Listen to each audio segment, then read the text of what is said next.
Hey guys, welcome back. I know I told you in the last video that mounting this thing to the wall is probably going to be fairly interesting, but as it turns out, it's actually very straightforward. So the package comes with this mounting diagram here. All the instructions are right there on the paper, and this mounting bracket. And the way this mounting bracket works is once you secure this to the wall, then you have these little screws here in the Rabbit Air A3 that are going to back out, and they're just going to hook right in here. Now, the Rabbit Air A3 has two ways it can actually be mounted. You can either mount it to the wall right side up like this, or you can rotate it so that it's upside down. And what that does is enable you to be able to still reach the buttons while you're standing on the floor if you decide to mount it closer to the ceiling. So I've gathered all the materials I need to make this happen. What you'll need here are some worthy anchors. I have these Toggler 1/2-inch drywall anchors here, and they have this plastic edge that kind of flattens on the inside of the drywall and provides more surface contact area with the anchor to the drywall, so it can hold a little bit more weight. There's several kinds of anchors out there that'll probably do the job, but I like the ones that have a little bit more contact area with the drywall. That way, there's more touching the anchor to actually support the weight of this unit. It does weigh 25 pounds. These are capable of holding up to 143 pounds in 1/2-inch drywall. So it's probably overkill, but can't be too safe when you're talking about a $750 unit. Unfortunately, one thing I noticed is that this bracket doesn't really have holes that are far enough apart to spread between two studs. So you won't be able to secure it, most likely won't be able to secure it in between two studs on any normal wall. That's why I have these anchors. And then what I am going to do, though, is make sure that at least one set of holes lines up into a stud. And I have for that some number 6 and 1 5/8 drywall screws here that'll be able to screw through this, through the wall and into the stud. And then for the area that's not going to be touching the stud, I have these anchors. And these anchors use a number 8 screw, so plan accordingly when you're finding your drill bits for your pilot holes. For the number 6 screw, we're going to use a 3/16 inch drill bit for the pilot hole. And I've already hung my diagram up here. I found the stud already. I've aligned the first 2 holes that the bracket will screw into with that stud. So I'm just going to drill a couple pilot holes. I do have some carpet here mounted to the wall for sound absorption in this room. I'm hoping the drill bit won't latch onto that carpet too bad, but let's see what happens here.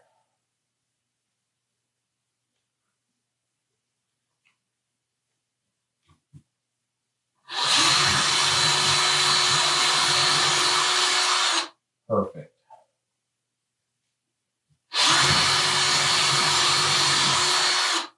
And we're good to go on that. Now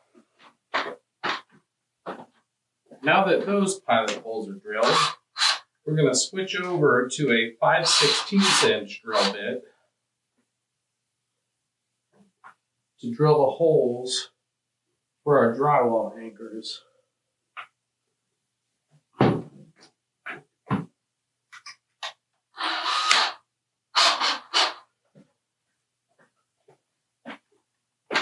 This one's much more likely to get bound up on that carpet, but here's hoping it doesn't come to that.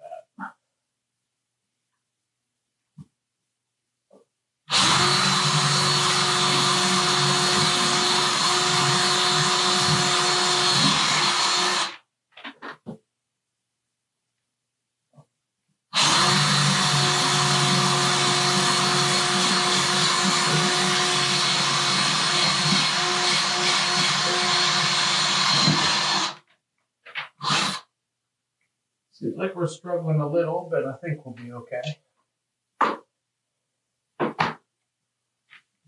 Our holes are still lining up nicely. So we'll just spread this paper out here. Continue. So this bracket comes with a little leveling bubble on here so you can make sure you're level. I went ahead and leveled the paper by myself, so I don't necessarily need the bubble. But one thing the instructions do say to do is to make sure that you mount the unit at least 8 inches away from any wall, any side, to optimize the amount of airflow coming out of and going into the unit. So let's open up our bracket here. And I just measured 8 inches down, 8 1/8 actually, down from the ceiling to where I wanted to mount this bracket. And the diagram shows you where the outer edge of the air purifier will be, so I was able to measure down to that. Okay, so you can see that we've taken the diagram down now. We're going to take our bracket and put our first drywall screws in to secure this to the stud behind the wall.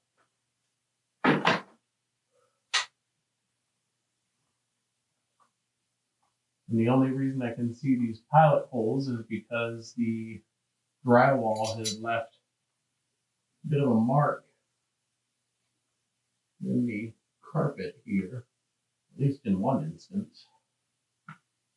So we'll start it here and see if we can get it in the right spot. There we go. This went right in. And we're going to leave that kind of loose because before we get to doing the rest, we need to start our anchors into those pilot holes.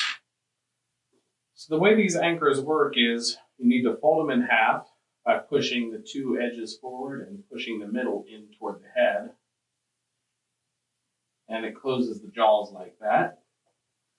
Then you just take it and insert it into the pilot hole you made. And I do have a hammer.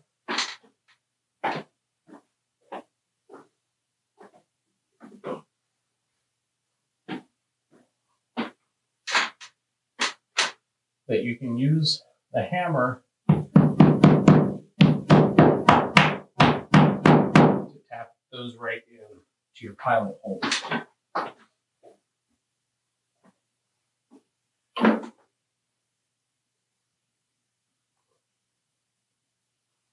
So we'll go ahead and do the rest of these, and we'll pick up once I've got these plastic sleeves, the actual anchors themselves, inserted into every pilot hole.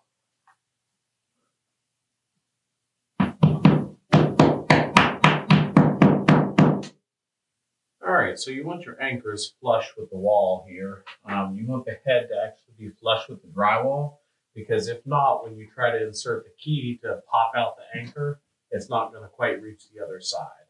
So we're going to take our hammer here. We're going to tap these in until they're flush with the drywall.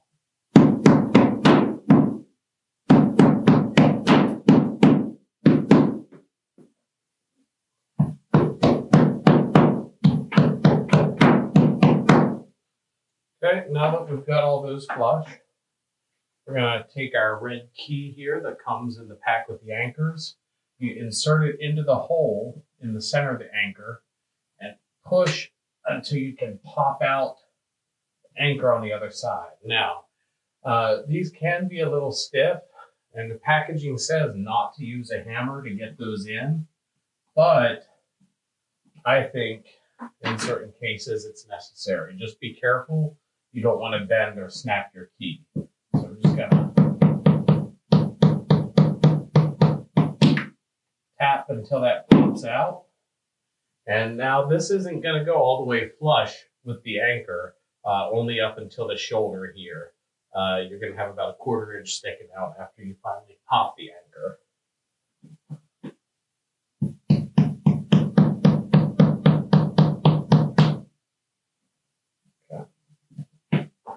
Now we can get our screws and start securing that bracket to our anchors.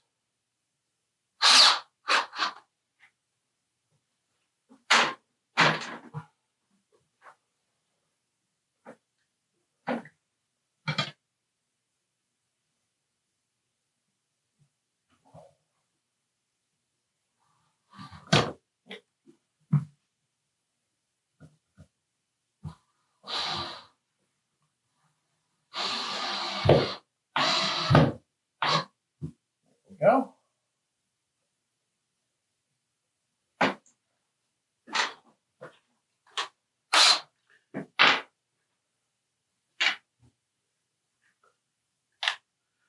Now, the bracket has pre-drilled holes in it for these screws that can really only accommodate a number 8 screw. So make sure that whatever anchors you're getting, use number 8 screws to go through, otherwise they won't fit through the holes in the bracket.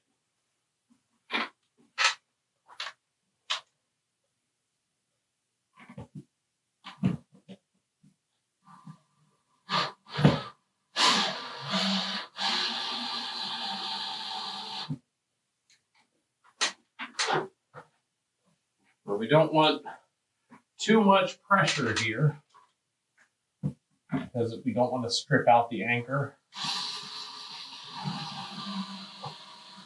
So just be very cognizant when you get down toward the bottom that you're not cranking these down.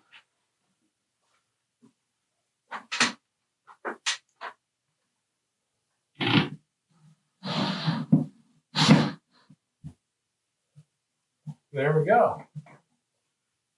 Our bracket is securely in place.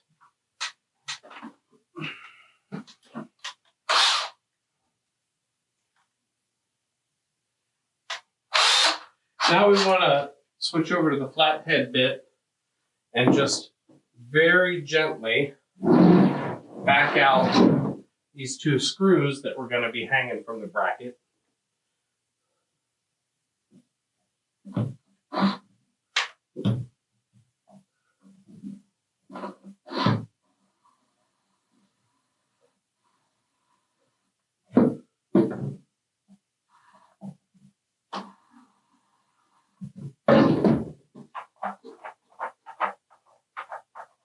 They are plastic, so be aware of that.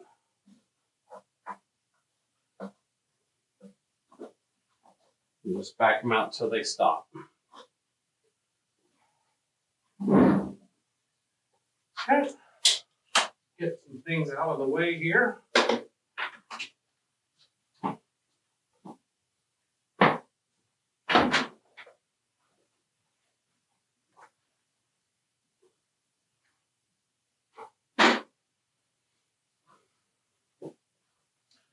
Now what we're going to do is plug our power cord back in.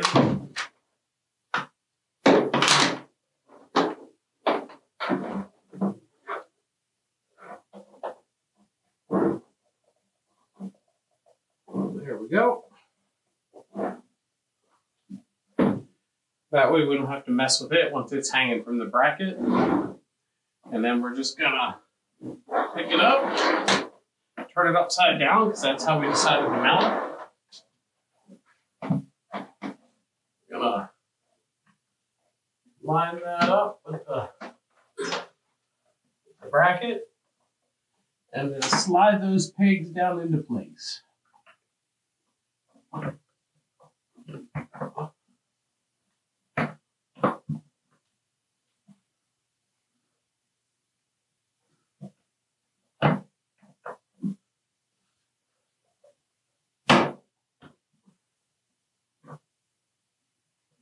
There we go.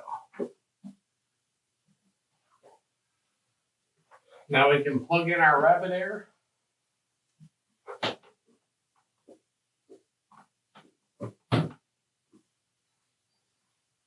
And she's good to go.